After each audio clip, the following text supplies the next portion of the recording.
स्वर्गीय महादेव मुंडे हत्या प्रकरण देर आहे दुरुस्त आहे. रोहित पवारांची सरकारला पारदर्शक चौकशीची विनंती.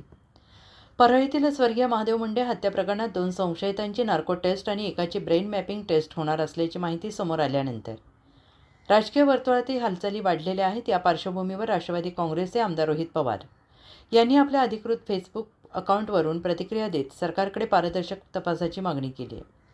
रोहित पवार यांनी आपल्या पोस्टमध्ये म्हटलंय की देर आहे दुरुस्त आहे असं म्हणावं लागेल. मात्र आता तपास पूर्णपणे पारदर्शक पद्धतीने करून हे प्रकरण लॉजिकल एंडपर्यंत नेणं अत्यावश्यक आहे. सरकारने याची गांभीर्याने दखल घ्यावी अशी विनंती त्यांनी केली आहे. महादेव मुंडे यांच्या हत्येला 2 वर्ष उलटून गेलेली असून अद्याप कोणतीही ठोस कारवाई न झाल्याने जनतेत नाराजी व्यक्त होते आहे. अशावेळी संशयितांवर वैज्ञानिक चाचण्या करण्याचा निर्णय महत्त्वाचा मानला जातो. मात्र या चाचण्यानंतरही तपासाची दिशा स्पष्ट होऊन दोषींवर कारवाई होईल का, हा प्रश्न कायम आहे.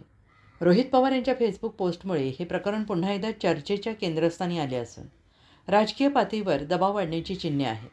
मुंडे कुटुंबीय आणि बीड जिल्ह्यातील नागरिक न्यायाच्या प्रतीक्षेत असताना आता सरकार आणि तपास यंत्रणांची पुढील भूमिका निर्णायक ठरणार आहे.